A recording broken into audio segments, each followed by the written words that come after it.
buenas tardes, distinguidos televidentes. Es un verdadero gusto, como siempre, poder saludarlos y les doy la más cordial de las bienvenidas a esta mesa de análisis en el marco de esta cobertura especial sobre la jornada electoral 2018. En este contexto, Decisión 2018, cobertura especial de Radio Televisión de Veracruz para más de 8 estados en televisión, en radio, con una extraordinaria difusión y en redes sociales para todo el planeta. Así que sean bienvenidos. Yo soy su amigo y servidor Carlos Vázquez Azuara y verdaderamente me complace poder contar con el favor de su sintonía en esta mesa de análisis que, déjeme comentarle, será sumamente interesante, pues estamos en el marco precisamente de la jornada electoral histórica por diversas circunstancias para nuestro país.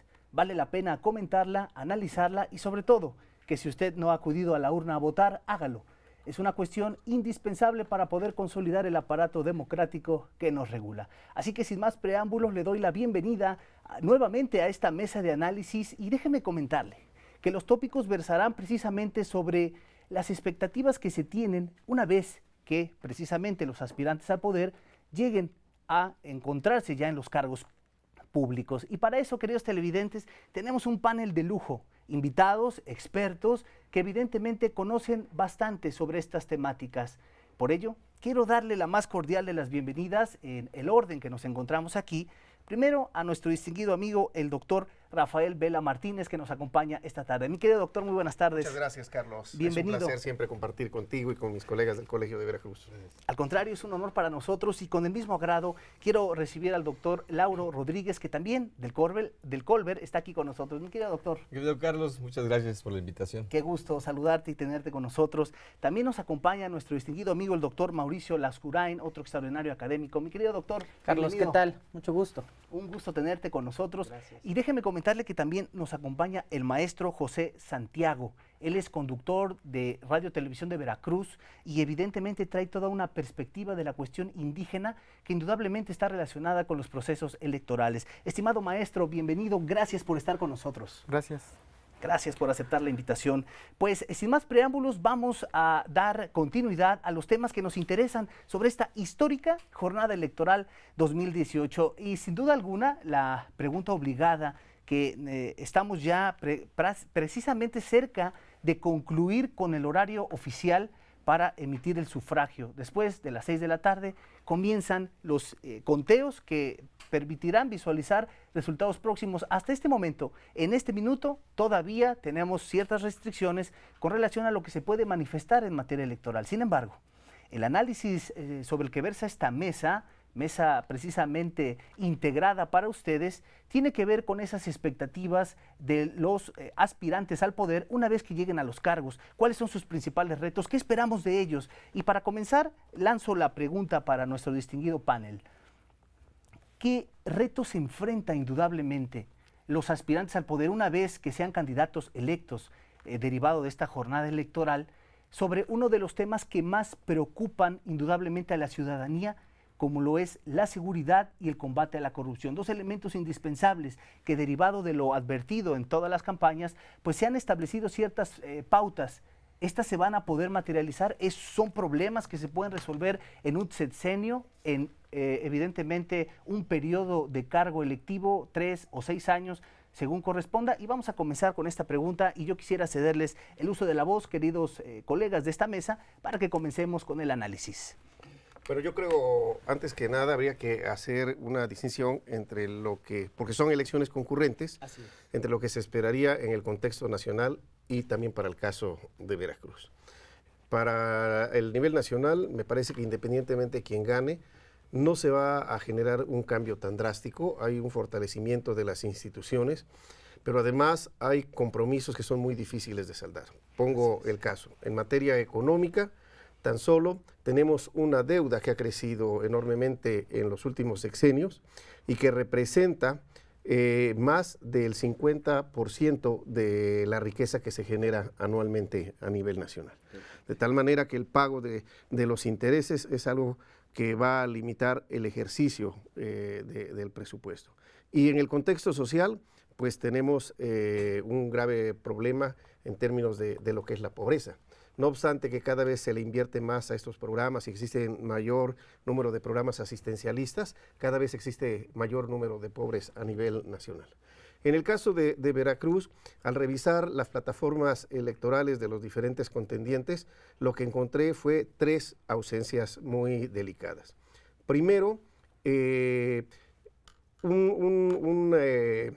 una falta de propuestas claras, concretas, específicas para incorporar a los pueblos, ahora se les dice originarios, ¿no?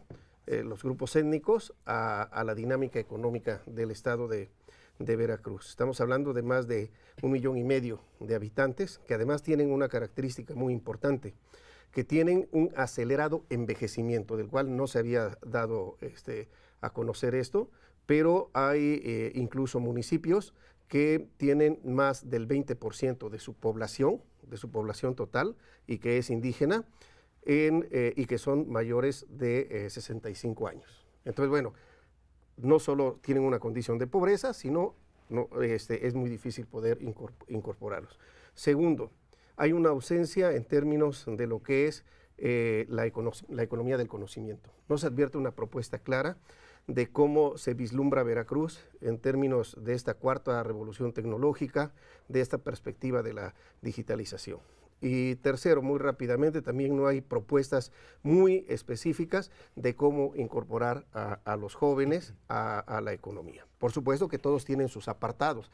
Hablan de indígenas, hablan de pobreza, hablan de los jóvenes, pero no hay propuestas concretas de cómo se va a incorporar a los jóvenes a la dinámica económica en el estado de Veracruz. Indudablemente un reto muy complejo, sobre todo para los periodos que se vislumbran, evidentemente de 3 y 6 años correspondientes, y bueno, pues gran parte de las expectativas se centran en los planes de desarrollo de los que hablaremos más adelante, doctor. Interesante, se tocaba el punto de la cuestión de los grupos indígenas, los grupos vulnerables. Maestro José Santiago, usted como experto, pero que además ha estado inmerso en ese contexto, ¿qué nos puede decir sobre estas problemáticas y cómo los nuevos gobiernos derivados de estas elecciones podrán también atender a las necesidades de estos grupos? Tlen se dice el saludo en general en Totonaco es buenos días, buenas tardes, buenas noches. Así se dice el saludo general en Totonaco, y se nos incita a ser bilingües en español y en inglés. Pero en esta mesa, ¿cuántos de ustedes saben alguna lengua? Esa es la política que ha seguido el Estado para minimizarnos, para tenernos en la pobreza en que se nos tiene, porque, bueno, la idea de pobreza era distinto. Por ejemplo, hasta antes de la llegada de la escuela, los padres decían, ¿para qué vas a la escuela si de ahí no va a venir lo que vas a comer? Claro. ¿No? Entonces, las presiones sociales han hecho que la gente se interese por asistir a la escuela, y hablaba de que se nos hace una invitación para que seamos bilingües, tanto en inglés, bilingües en español y en inglés, y eso es lo que pregonaban los candidatos a la presidencia de la República. Siempre nos hablan de ser bilingües. Les vamos a enseñar a sus hijos a que hablen inglés, y las demás lenguas indígenas y las demás lenguas que existen, ¿qué pasa con ellas? Por ejemplo, ese es un problema intercultural, es un problema de la diversidad. El gobierno de México piensa que nosotros somos un problema para la nación, que representamos un obstáculo al progreso, como lo entendía Auguste Comte, ¿no? Que la acumulación de la riqueza, nosotros no. Si bien nosotros nuestro modo de producción era distinta, se nos ha orillado a la competencia. Nosotros trabajábamos para el autoconsumo, y ahorita todo el mundo compete para tener cosas, ¿no? De acumular riqueza y estas cosas, y las presiones sociales son las que han hecho que la gente abandone su idioma. La gente abandona su idioma gracias a que las presiones sociales, por ejemplo, si a alguien le dicen, no sirve tu lengua, pero ¿dónde está la otra versión? no le dicen sí sirve tu lengua. Entonces no hay una elección cuando te dicen, porque son dos cosas, ¿no? Cuando te dicen no existe tu lengua, no es útil tu lengua, las presiones sociales te orillan a ver que realmente no es útil tu lengua cuando vas a una ciudad y no puedes conseguir trabajo porque no hablas español. Ahí es como si reafirmaras que tu lengua no sirve. Reafirmas que tu lengua no vale.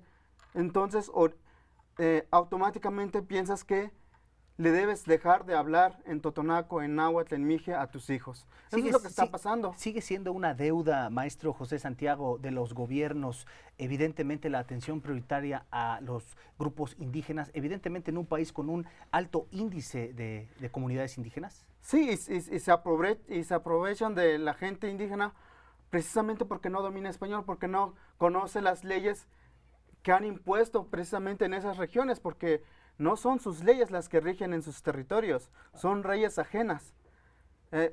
Por ejemplo, en una ley te dice, ponemos un ejemplo, se le murió, un señor tenía dos maridos, ¿no? Tenía dos mujeres, ¿qué quiero decir? Tenía dos mujeres. Un señor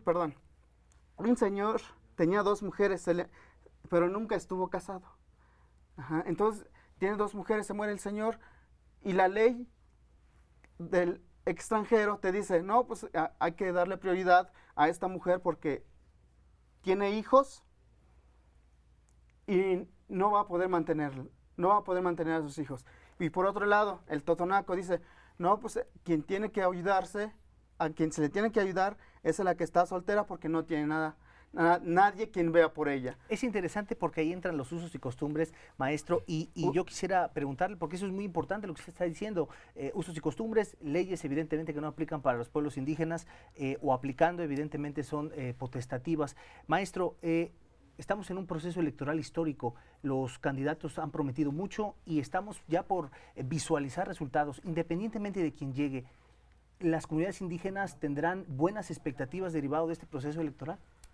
Pues yo lo que espero es que se respete a las culturas indígenas, se les respete su territorio, para empezar. Hay empresas, hay mineras que están obstaculizando, hay inestabilidad social en los pueblos totonacos. Por ejemplo, en Ollantla, la gente no vive tranquila. Y eso es lo que ha hecho el Estado, permitir traer empresas que entren en su territorio, precisamente poniendo leyes que no tienen nada que ver con estas sociedades. Ese es un problema que se tiene que decir. Y por ejemplo, ahorita yo estoy hablando en español cuando debería hablar en totonaco. No hay espacios para los totonacos, no hay espacios para los nahuas, no hay espacios para los mijes. Dirían que estoy aquí como lo del síndrome de Estocolmo, ¿no? Que estoy como muy cómodo con mi opresor. Con su captor. Ajá, con mi opresor. Sí, claro. Y no es así, yo estoy aquí porque quiero que se escuche mi lengua, claro. Quiero que se escuchen las lenguas de México, porque lo que me ha permitido estudiar es entender la diversidad. Por ejemplo, tú hablas español, ¿no? Dime qué dice acá. Sí, por supuesto. No puedes. Sí. Yo, totonaco, claro. No te puedo decir lo que dice acá porque no lo veo. Entonces todos somos iguales, pero diferentes, y eso es lo que no se ha valorado la diversidad como se debe de Indudablemente, valorar. maestro, es una problemática compleja que deberán tomar en cuenta los gobiernos electos derivado de esta jornada electoral. Maestro Lascurain, es interesante advertir la perspectiva que vendrá después de esta jornada histórica y los retos, ya los referían muy acertadamente nuestros colegas en esta mesa. Veíamos dos pilares fundamentales como retos principales, que son la corrupción y evidentemente la inseguridad, dos elementos que han sido ampliamente comentados, pero que al gobernado preocupan. ¿Qué expectativas tenemos derivadas de esta histórica jornada electoral? Carlos, sin lugar a duda, como bien lo explicó Rafa, esta es una elección histórica en México, es la primera vez que elegimos tantos servidores públicos y sobre todo que hemos padecido en México el problema, la enfermedad de la inseguridad, ¿no? Y de la corrupción. Todos hemos sido de alguna parte, en algún modo y en algún momento parte de este proceso pues, de descomposición de nuestra sociedad, ¿no?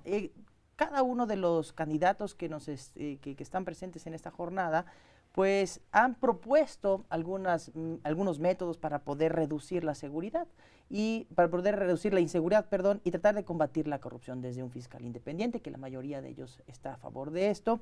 Lo que no hemos visto es cómo van a combatirla, ¿no? Es decir, tener un fiscal independiente no significa que ya va a pasar, todo va a ser limpio y transparente. Por arte de magia. Por arte de magia, Sí, vamos a tener uno de los candidatos que dice, bueno, es que yo no soy corrupto, y se desvanece la corrupción prácticamente en todo México, sino que va a ser un proceso largo, es como una bola de nieve prácticamente. Hemos dejado crecer esta bola de nieve y de repente los mexicanos estamos siendo oprimidos por esta bola de nieve y creemos que con unas acciones mínimas concretas de campaña, pues van a desaparecer. Este proceso va a durar, si no 6 años, por lo menos 12 o 20 años en tratar de ir disminuyendo todo este proceso de inseguridad.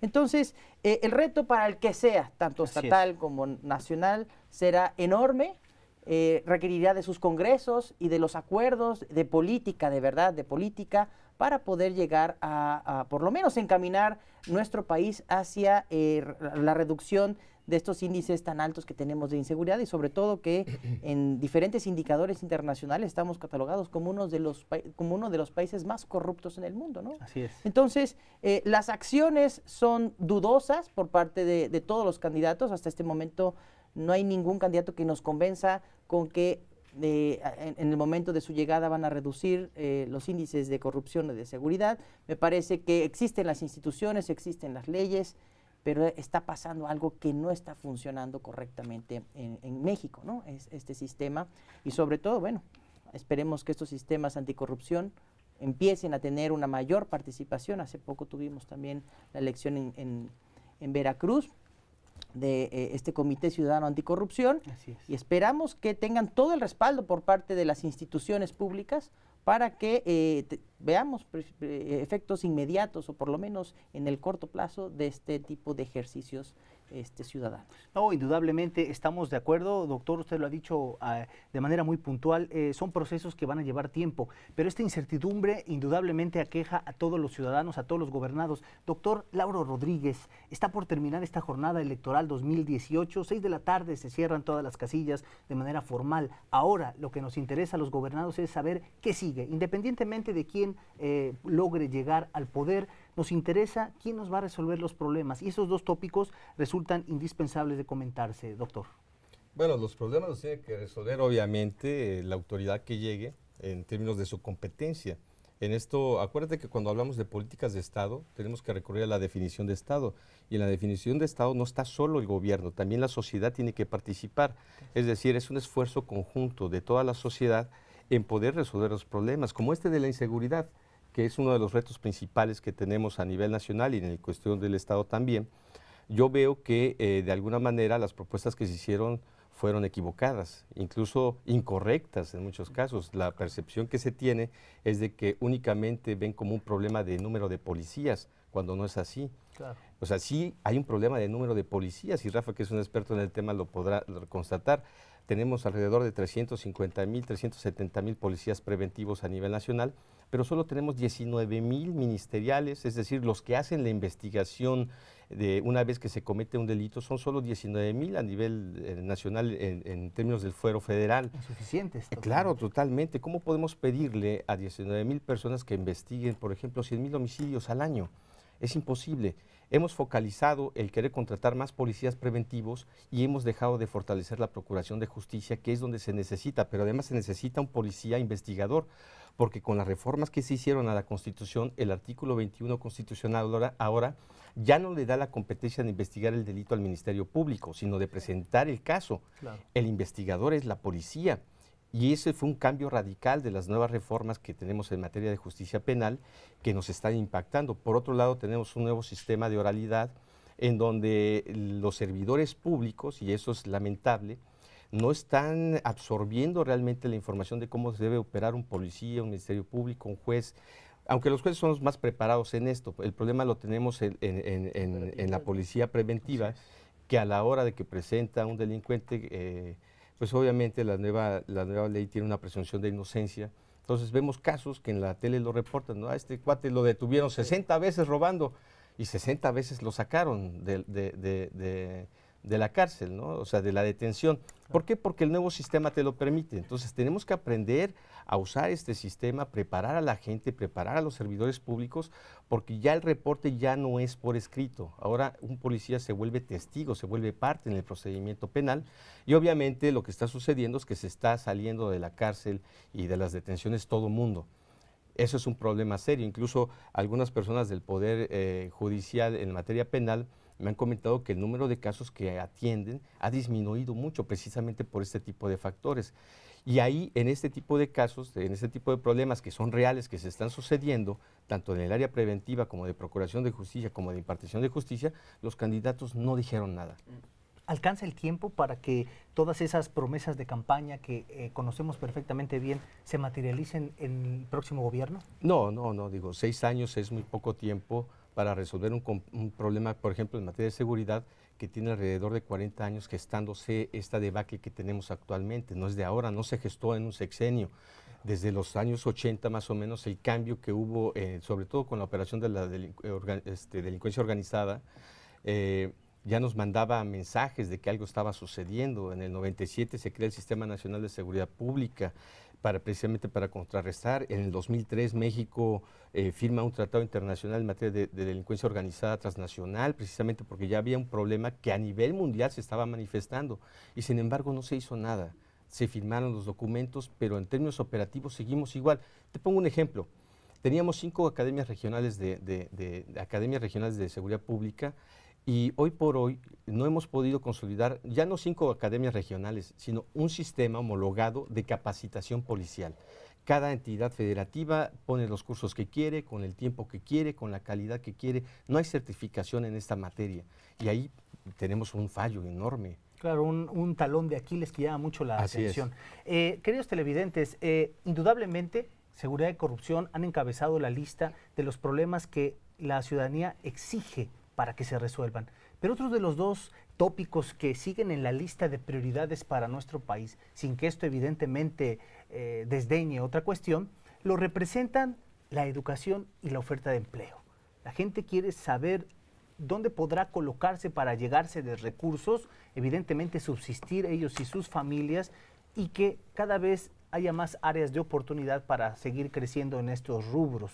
Indudablemente que si posicionamos el problema de la pobreza, estaríamos hablando de una circunstancia que, como ya referían nuestros queridos panelistas, es un problema arraigado que llevará mucho tiempo resolver, pero 2 de los factores claves es precisamente la posibilidad de acceder a un empleo que permita una remuneración decorosa y evidentemente esto a su vez derivado de oportunidades de mejor educación de calidad. Para ello, 2 temas, educación y expectativas, oferta, posibilidades de un empleo digno. Doctor Vela, ¿pueden ya los gobernantes electos derivados de esta jornada electoral y con estas promesas que han tan arraigadamente expuesto en sus campañas lograr mermar estos 2 grandes rubros, beneficiar a la colectividad?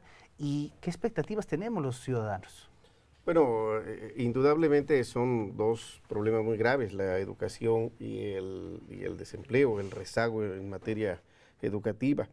Pero estos incluso están vinculados con los 2 temas que señalabas con anterioridad, la inseguridad y el combate a la corrupción. Son fenómenos que se han ido entrelazando en el tiempo y que es muy difícil separarlos, ¿no? Y atacarlos en lo individual. Creo que se deben de plantear estrategias integrales.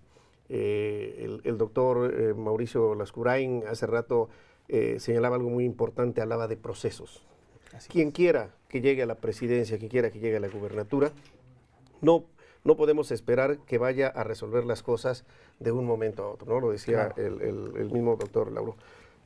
Son situaciones que se tienen que impulsar con base en todo un proceso, con tiempos, con metas bien definidas, con objetivos y con incluso actores sociales y políticos involucrados. Lo mejor que podría suceder en el país y en el estado de Veracruz es que independientemente de quién gane, los que pierdan se les sumen. Claro. porque se requiere de la participación de todos los actores sociales y políticos para poder cambiar el estado de Veracruz y nuestro país. Nuestro país, cuando entró Fox, había economías que estaban en el lugar número 60 y hoy en día están en el lugar número quinto, ¿no?, a nivel mundial. Y nosotros seguimos en un rezago total. ¿Cómo se pudo cambiar? Y bueno, me refiero al país que apenas le fueron a dar las gracias ahí a su embajada, ¿no? Porque pudo pasar México, claro. ¿no? Entonces, bueno, ¿con qué se pudo lograr esto? Con educación. Es el país que a nivel mundial le invierte más en educación, ¿no? Qué interesante. Ahora, un problema que se ve aquí muy claro, y nuevamente insisto, es que no hay planteamientos concretos, ni a nivel nacional, ni para el estado de Veracruz, de cómo se va a generar crecimiento económico. Todos hablan de que se va a generar crecimiento económico, pero no lo plantean de manera concreta, ¿no? Y lo más preocupante del caso es que se sigue teniendo una visión desde la perspectiva de gobierno y como si así se comportara la iniciativa privada o los mercados, ¿no? Y que tienen una lógica totalmente diferente de comportarse. Creo que mucho en nuestro país, incluso en el estado de Veracruz, el rezago se debe a que quienes llegan a tomar las decisiones, quienes son los tomadores de decisiones, tienen una lógica de gobierno y no tienen un plus en términos de cómo se mueve la economía, cómo se mueven los mercados, al margen de lo que quiera o proponga el gobierno. Y creo que esa es una laguna, ya incluso lo comentaba aquí el doctor Lauro. La cuestión legal, todo ese andamiaje está muy bien, pero la otra parte, la de cómo se van a operar las políticas públicas, y ojalá sean políticas públicas, porque nos ha tocado el caso que son acciones de gobierno, sí, pero son acciones de gobierno producto de una ocurrencia, o como amaneció al gobernante y se le antojó, sí, claro, que así se tenga que decidir. O sea, no hay un diseño, no hay objetivos, metas, tiempos, acciones y un esquema de seguimiento, a lo que se le llama, y ellos son expertos en esto, políticas públicas, ¿no? Vamos a regresar a eso en un momento más, querido doctor Rafael Vela, que además es muy interesante lo que ha dicho. Maestro José Santiago, antes de ir al primer corte de esta tarde, indudablemente que educación y oferta de empleo en el ámbito de las comunidades indígenas representa una circunstancia muy complicada. ¿Qué nos puede decir brevemente de esto?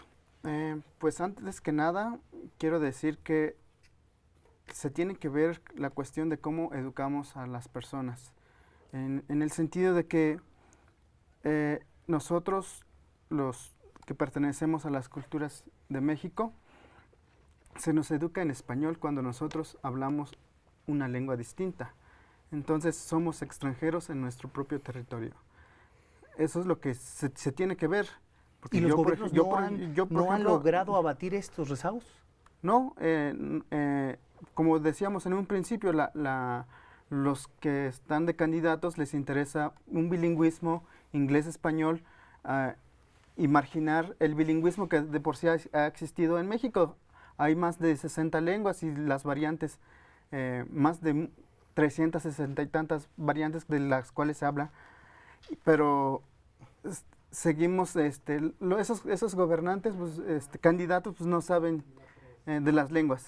Sí, lamentablemente, y coincido, creo que las propuestas en materia de grupos vulnerables, indudablemente nos dejaron mucho que desear.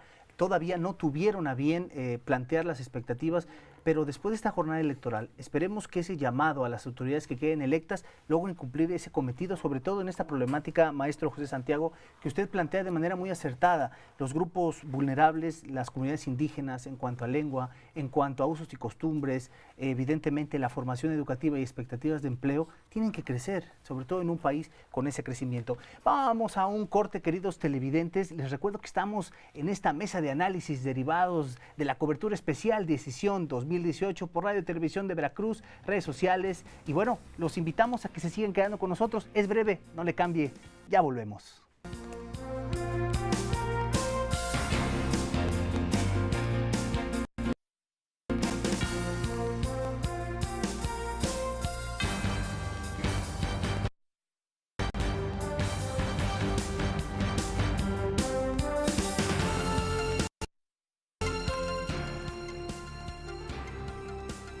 recordamos que seguimos en vivo a través de nuestras redes sociales. En este momento la discusión, la plática, la profundización a través de estos temas que nuestros panelistas están realizando continúa. Síganos también a través de nuestras redes sociales. Hay muchos comentarios en este momento, a los cuales, bueno, pues en unos momentos más vamos a darle salida, preguntando también a todos nuestros panelistas al respecto. Hay, doctores, hay muchos comentarios al respecto sobre el tema de la inseguridad, la prevención también, qué se debe hacer y cómo tendría que abordar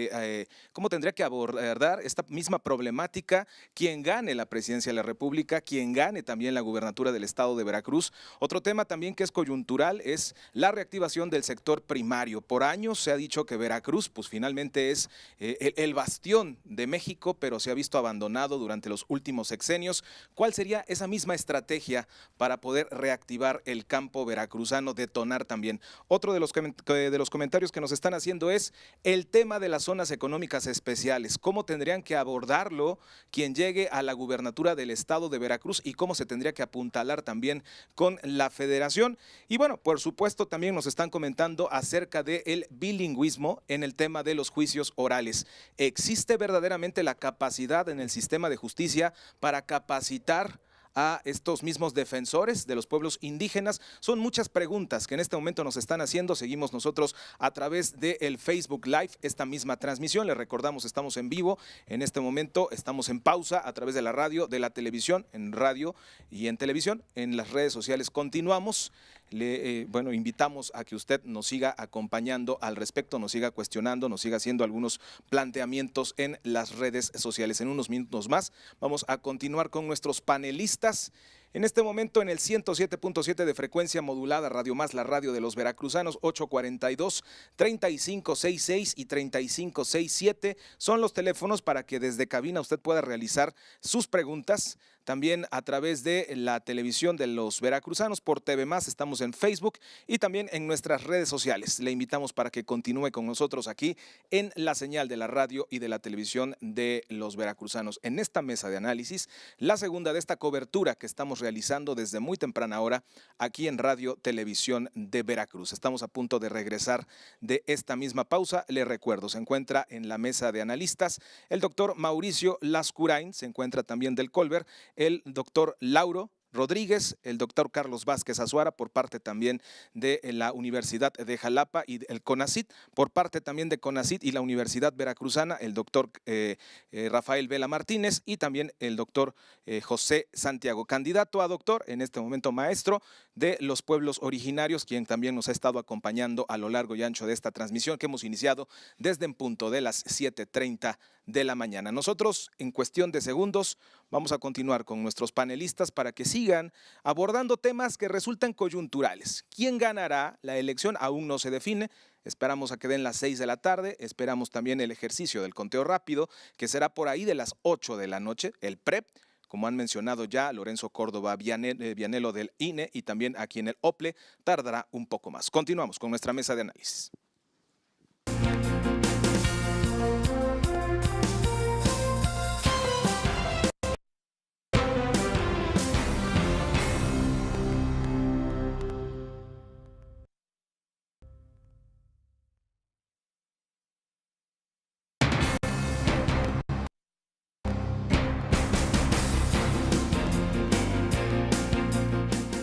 Ya estamos de regreso, distinguidos televidentes, distinguidos radioescuchas. Gracias también a los cibernautas que a través de redes sociales nos están sintonizando y les agradecemos en general por continuar con nosotros en esta mesa de análisis derivada de la cobertura especial Jornada Electoral 2018.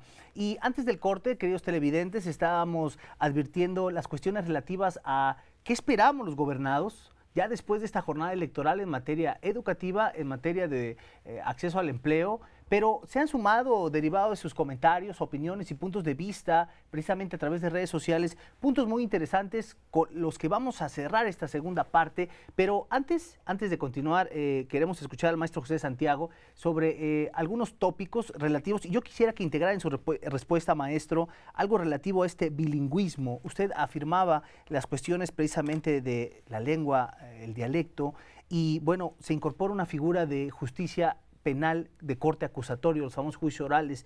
¿Cómo está repercutiendo esta justicia oral en pueblos indígenas, sobre todo ante la carencia del dominio del idioma? Sí, antes de responder, primero quiero señalar que las lenguas indígenas las han tratado precisamente como lo que acabas de decir, como dialectos. No son dialectos, son lenguas. Un dialecto es una forma particular de cómo se habla una lengua en una determinada región. De ahí que se le llame también regionalismos a los dialectos. Fuera del ámbito de la lingüística se entiende como dialecto como una lengua que no llega a calidad de lengua, que es inferior, que no vale, que tienen pocos hablantes. A eso han denominado como dialecto. Pero antes también dialecto tenía que ver también con lenguas sin esa connotación peyorativa de como algo bajo. Es muy lamentable, es muy triste que haya gente encerrada en las cárceles por hechos que ellos no cometieron. Hay gente que los mandan a la cárcel y nadie los defiende porque no saben hablar español. Es triste. Sí, es pues lamentable que se te juzgue cuando no hablas la lengua en que se te quiere juzgar, ¿no? Ustedes como abogados pues, saben que, por ejemplo, eres abogado, ¿no? No, yo no. Abogado. Yo soy abogado. Yo soy abogado. No, bueno. Eres abogado. Dice el doctor Vela, Dios nos libre. Hablas español. Claro. Inglés, Y me más o imagino. menos. Dice. Más o menos. Pero, maestro, déjame comentarte, porque eso es muy importante lo que dices. En la ley de Veracruz se establece, y en la Constitución Federal, que las personas que hablan alguna lengua indígena deben ser representados por el Estado con la participación de traductores para que puedan enfrentar un proceso penal sobre todo, pero de cualquier materia, incluso mercantil, civil, laboral, deben ser asistidos por el Estado. Eso es un derecho humano que tienen los pobladores indígenas. Sin embargo, la realidad es que cuando nosotros vemos, por ejemplo, la ley reglamentaria en materia de defensores públicos aquí en Veracruz, lo cierto es que no obliga a todos los defensores que tiene el Estado a que sean bilingües. A capacitarse. Es decir, Claro. solamente aquellos que les interese ser bilingües, pero no hay una obligación, a pesar de que sí, el titular, el director general del Servicio Público de Representación Pública, está obligado a que haya traductores, que haya abogados que sean bilingües, pero no se orienta dentro de la formación que establece la misma ley, la obligatoriedad de que se formen en alguna de las 11 lenguas principales que tiene Veracruz, y esa es una falta importante. Sí, Sí, sin por duda. ejemplo, es una grave volvemos laguna. Sí. Es una grave laguna.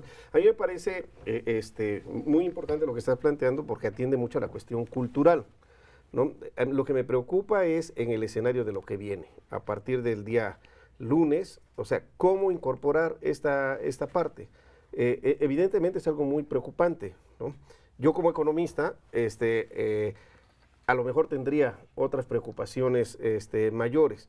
Insisto, ¿cómo se va a incorporar a toda esa población originaria, que además está envejeciendo aceleradamente, cómo de manera concreta y específica se les va a incorporar a una actividad económica digna en el estado de Veracruz, que además debería ser muy preciso esto por parte de los candidatos, porque es la tercera entidad que tiene mayor número de población originaria o étnica para nuestros televidentes que a lo mejor todavía no se familiarizan con el tema, ¿no?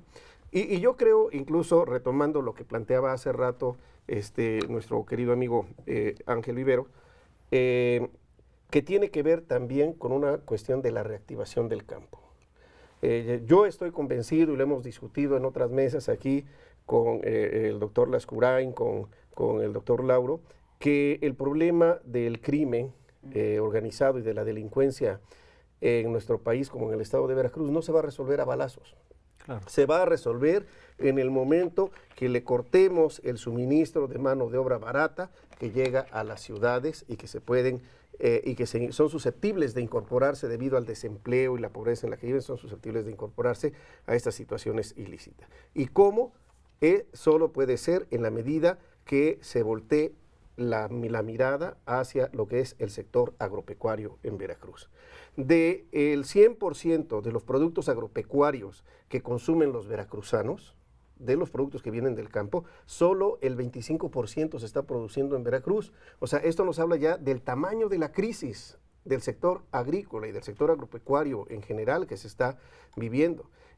Mientras no se atienda al campo de manera específica, más allá de discursos, más allá de estrategias publicitarias, que se atienda de manera concreta, específica, la situación tan grave y tan extrema que viven la gente del campo, solo en esa medida se va a acabar con cuestiones de la delincuencia. Reactivación económica basada en el campo. Claro, Doctor fíjate Lascurain. que también en las propuestas que hemos visto, tanto presidenciales y estatales, todos hablan de que, la mayoría de los candidatos habla de que vamos a tratar de solucionar este problema con dinero. Dinero sí hay, es lo que han dicho la mayoría de los candidatos, y en realidad esto es una cuestión económica y matemática. ¿De dónde vas a sacar dinero para activar la economía? ¿No? Y normalmente el dinero que obtiene el gobierno es a través de los impuestos, ¿no? Entonces, pocos nos han dado un panorama claro de cómo vamos a obtener el dinero para activar y tratar de sacar adelante todos los programas que nos han prometido. Por ejemplo, sin lugar a duda, en el caso de lo que nos ha planteado nuestro amigo José Santiago, es que, bueno, hay una gran deuda, ¿no?, que tienen todos los gobiernos y todos los mexicanos que tenemos con nuestros pueblos originarios. Eso sin lugar a duda, hay una deuda y que tenemos histórica y que además no hemos podido resolverla, ¿no? Eso es inevitable verlo. Innegable. Así es. Y lo que es increíble también es de que parte de esta población no solamente hoy está en las zonas rurales, sino que también hay una parte de la población originaria indígena que está migrando hacia las ciudades y que se está quedando prácticamente igual o peor de como venían en el campo. Sí. Entonces, se torna ya a políticas municipales, ya ni siquiera políticas estatales, porque, bueno, Jalapa recibe esta población y tiene que ser atendida por el municipio, ya no es atendida por el Estado, ni es atendida por el gobierno nacional, sino que hay una mezcla, ¿no? Ahí tiene que haber una coordinación y muy probablemente esperemos que se vea en los próximos gobernantes realmente una coordinación de políticas públicas en los planes de desarrollo, tanto estatal como en el nacional, en donde se vean acciones directas para tratar de enganchar a esta población a la dinámica económica, ¿no? Lo hemos visto a lo largo de este mundial. Bueno, hay muchos mexicanos en el mundial, en Rusia, pero eso es una población mínima. Realmente todavía hay, de acuerdo al Coneval, 53 millones de personas que viven en pobreza en México. Sí, entonces, claro, personas que no tendrían ni televisión para ver los hay partidos. hay que ver cómo podemos activarlo. Y si realmente la mayoría de esta población está en las zonas rurales, bueno, hay que tener una proyección, un mecanismo específico que, como dice Rafa y como lo hemos platicado también en otras ocasiones, deje de ir más allá del discurso. Realmente las políticas públicas están diseñadas por una ocurrencia y no tanto como un proceso de cambio en el futuro. Ningún país de los que hemos hablado que han cambiado su situación económica ha tenido cambios cortos en 5 o 6 años, ¿no? Todos son proyectos Paulatinos, claro. y largos, un proyecto a largo plazo y no necesariamente con el mismo gobernante, ¿no? Son proyectos de país y no tanto proyectos políticos, ¿no? Y me parece que en este sentido, la mayoría de nuestros, bueno, tanto los gobernantes que van a estar a partir de diciembre prácticamente y en el próximo año 2019, pues esperemos que en sus planes estatales y en su plan nacional establezcan mecanismos para tratar de enganchar, como lo dije hace ratito, a esta población y tratar de que esta bola, ¿no? Porque esta bola de nieve que de la que hablé hace ratito de la inseguridad, pues también se está dando no solamente en la inseguridad y en la corrupción, sino que también se da en pobreza, ¿no?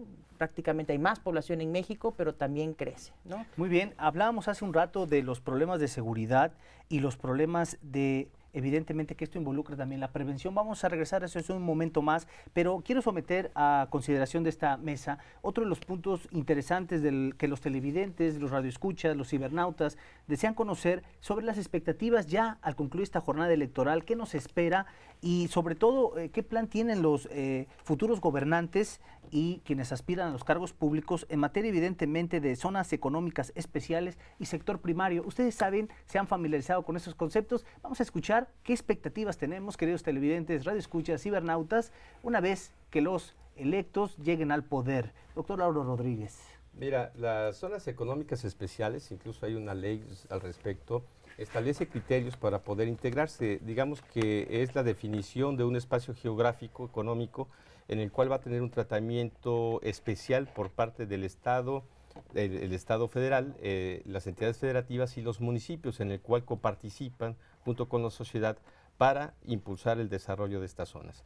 Obviamente tiene que haber un convenio en donde participan los 3 órdenes de gobierno. Una de las zonas económicas especiales que está en conformación todavía, porque todavía no opera muy bien, es la de Coatzacoalcos, que incluso los empresarios pues, se enojaron porque les cambiaron ahí unos tiempos por decreto oficial, restringieron o ampliaron más bien la representación. Anteriormente los participantes tenían que ser representantes de los municipios firmantes y el nuevo decreto presidencial que salió en el diario oficial pues amplía que cualquier integrante de la entidad federativa podría ser representante de esa zona económica especial, es decir, podría haber alguien de Pánuco siendo un representante de la sociedad en Coatzacoalcos, lo cual pues, obviamente los empresarios se inconformaron, ¿no? Sí, claro, les tiene sus aristas. La zona económica especial te establece posibilidades de exenciones fiscales, de tratamiento fiscal especial para las empresas, de apoyo en recursos económicos financieros, para obra pública, para proyectos de desarrollo regional. Sin embargo, digamos que todavía es un mito su operación, es decir, hemos tenido ya el andamiaje legal, el andamiaje de conformación, pero estos son proyectos, sí, pero son proyectos de largo plazo, no son de un día para otro. No porque firmes un convenio de zona económica especial, al otro día ya hay resultados espectaculares. Y eso es lo que en México no hemos aprendido, de que todo lleva un proceso para que tenga de la madurez y pueda salir adelante. Doctor Rafael Vela. Más allá de eso, muy bien planteado por el doctor Lauro, más allá de eso, me parece una vacilada lo de las zonas económicas especiales, ¿no? Es muy claro que fue una estrategia político-electoral. A nivel mundial, de las más de 200 zonas económicas especiales que se han impulsado, son un número muy reducido, muy reducido, y estamos hablando de menos de 20 que han sido exitosas a nivel mundial. De tal manera que lo primero que podríamos plantearnos es la duda de que puedan llegar a ser exitosas en nuestro país. O sea, no solo por el hecho de que se declara zona económica, ya lo va a ser. Segundo, tan fue una estrategia político-electoral que en un principio estaba definida la zona económica especial Coatzacoalcos, Salina Cruz, y que nos planteaba la posibilidad de aquel proyecto tan anhelado de poder competir con el Canal de Panamá. Es decir, todo un corredor, ¿verdad?, interoceánico que fuera del Golfo, de Coatzacoalcos, subiendo hacia Acayucan, pasando por Minatitlán, incluso que se fusionaran las dos zonas metropolitanas, o las 3 zonas, Acayucan, Minatitlán y Coatzacoalcos, las 3 zonas son zonas metropolitanas que se fusionaran y entre todas ellas 3 ofrecieran mejores condiciones. Y entonces se cruzara como si fuera un canal de Panamá, pero en este caso se planteaba con autopistas, ¿no?, al estilo Estados Unidos, con 6 carriles incluso por cada lado para que se pudiera transitar. Y entonces sí, ya todos los productos que vienen de Oriente, de Medio Oriente, que tienen que bajar hasta el canal de Panamá para subir al mercado más importante del mundo, que es California, entonces lo hicieran aquí a través de este proyecto del istmo, ¿no?, propiamente, ¿no? Fíjate qué tan faltos de conocimiento están incluso algunos candidatos a presidencia de la República, que hubo alguien que se burló de otro candidato diciendo, oye, tú estás proponiendo un ferrocarril que ya existe. Claro. Oye, y se burló y se carcajeó delante de él, ¿no? Y además los columnistas y comentaristas a nivel nacional de gran prestigio, nadie tocó ese punto, ¿no? Sí, claro. O sea, qué absurdo, qué barbaridad, qué falto de conocimientos. O sea, no existe ese ferrocarril. Ha sido uno de los anhelos tan grandes. Si existiera, sería fabuloso. Entonces, a mí me parece que es una vacilada hasta el momento. Incluso el polígono donde está trazado la zona económica especial de Coatzacoalcos es más pequeño que un parque industrial.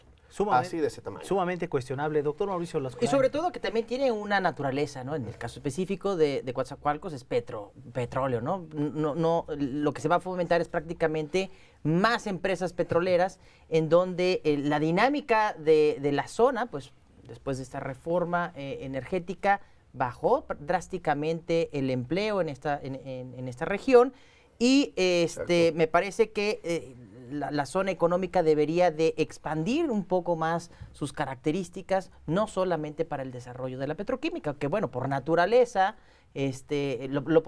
podríamos decir que sería el elemento fundamental para poder explotar esta zona. Sin embargo, me parece que hay otros elementos, no solamente de hidrocarburos, sino que también cuestiones del sector primario, ¿no? Que también es una zona muy productiva en el sur, que no están planteadas dentro de las zonas económicas, en específico de la zona económica de Coatzacoalcos, ¿no? Entonces, abrir las puertas también a que sea más dinámica esta zona económica y en realidad echarla a andar, como decimos aquí en esta mesa, pues parece que es una propuesta más política.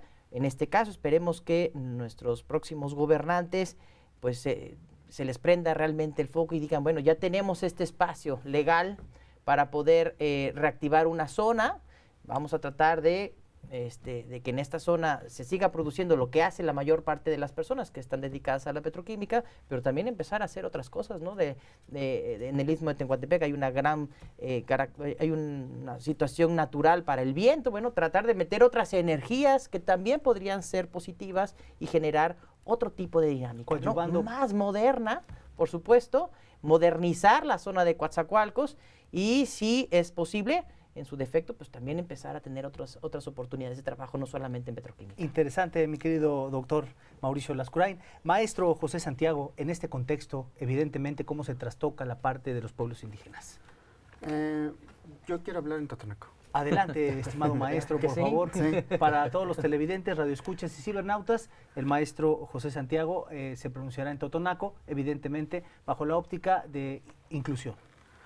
Pues chinchok clawilo watzak lichwin mano antun na kingalakchana ni kawawa man na kantashto man ti partin tin lakchan na lakapushkon tin kinkama pexiyan takashmat pues chinchok liwilo kalchwin mano unchin kingatalaknani kinan ti shwilaw tsatsa shin tlanashatachin el español ti shwilaw tsatsa ashin tlanashatamin tin kinkaklomiyan kawaw pues tsama lishkan takashmat para nuntzaan aman talakapastak wilaw kinan ma kinka ilakapalakanan como tlachiwina español tlachiwina aman tachiwinitul lilakapalnankan chachamana tawanina tinta talakalamana pu mapeksin tintalakalamana lakatimin pu mapeksin tilakalamana pu ama tuwankan gobernador ama tintalakalamana pues tlatakashmatan para talichiwinan pulak tsama kintachiwinkan tlatakashmatan para laman kintachiwinkan tlatakashmatan para wehkun kintachiwinkan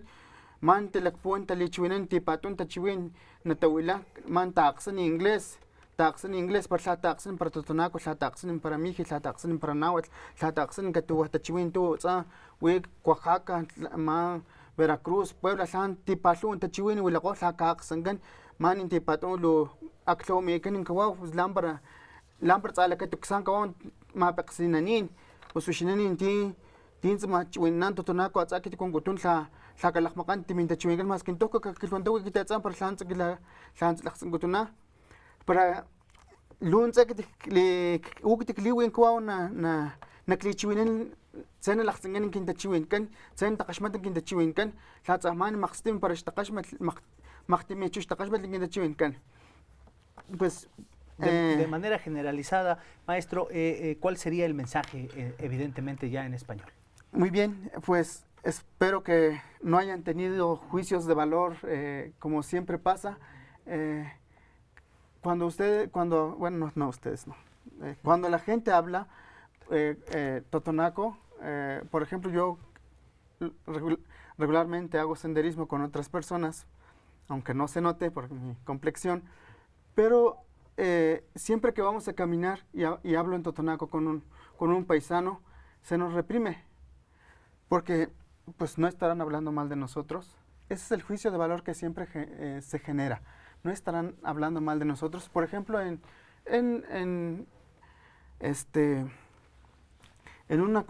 una localidad de Filomeno Mata, el profesor el que debe estar más abierto a la diversidad lingüística es quien debe ser más sensible a la diversidad. Le prohíbe a sus alumnos que hablen totonaco, que porque pueden estar hablando mal de él. Pero vamos a un corte, ¿verdad? Bien, mi maestro, pues la verdad es que queremos agradecerle porque nos ha dado una cátedra de totonaco, pero además esta parte incluyente es muy importante. Estamos ya cerrando esta mesa de análisis, queridos televidentes, y antes queremos pedirles a todos nuestros panelistas de manera muy breve un último comentario para cerrar esta mesa en esta tarde, en esta histórica jornada electoral 2018. Doctor Rafael Vela. Bueno, me parece que hay un gran activo en lo que es la academia, en lo que son las universidades, y siempre había, estoy hablando en pasado, había considerado que era un grave error de los académicos el realizar investigaciones y quedarse ahí en una actitud muy de vedette de publiqué mi libro y me saco la fotografía y a todo dar, y que no había una conexión con los tomadores de decisiones. Sin embargo, hoy he modificado mi punto de vista. Hay parte de esto, pero hay parte también de una actitud de soberbia de quienes gobiernan, de quienes son tomadores de decisiones. Y lo peor del caso es que en muchos de los casos buscan nada más la permanencia de los grupos en el poder, lejos de incorporar estas propuestas, estos conocimientos, ¿no? Entonces quisiera... Ojalá quien quiera que gane, que incorpore a la academia, porque eso es lo que más tenemos en el estado de Veracruz. Excelente. Maestro, nos despedimos brevemente, 30 segundos. Claro, yo creo que los mexicanos lo que tenemos ahorita es esperanza y no importa quién gane, lo importante es que nos sumemos todos al proyecto y tratemos de lograr un crecimiento no solo macro, sino también micro, en las zonas económicas en donde hay tanta necesidad. Ahí tenemos que focalizar también cómo las reactivamos. Gracias, maestro. Maestro Lescurain. Carlos, también me gustaría dar la bienvenida a quien sea este nuevo gobernante, tanto nacional como estatal, a nuestros diputados y senadores, y también un tema muy fundamental que me parece que se ha tratado poco en todas las campañas, que es el medio ambiente, ¿no? Es un tema que queda pendiente también, y sin lugar a dudas, bueno, muchos otros, nuevas tecnologías, etcétera, y coincido con Rafa. La academia es fundamental para la toma de decisiones, ¿no? Porque aporta ideas frescas y estudiamos precisamente qué es, ¿no? Y qué es lo que, previniendo qué es lo que puede llegar a pasar si nos aplican ciertas políticas. Muchas ¿no? gracias. Entonces, la incorporación de la academia es fundamental también. Gracias, doctor Lescurain. De manera muy breve, mi querido maestro José Santiago. Que se abran las voces a otras voces, ¿no? Que nosotros ya somos interculturales, faltan que ustedes sean interculturales. Muchísimas gracias, mi querido maestro José Santiago. Bueno, pues estamos ya cerrando. Queridos televidentes, gracias por haber estado con nosotros en esta extraordinaria mesa de análisis derivada de la jornada electoral 2018, cobertura especial Decisión 2018 a través de Radio y Televisión de Veracruz. Cibernautas, televidentes, radioescuchas, gracias. Yo soy su amigo y servidor Carlos Vázquez Azuara y bueno, lo invitamos a que se siga quedando con la transmisión de Radio y Televisión de Veracruz. Recuerde, una jornada histórica, una cobertura especial. Que tenga una excelente tarde.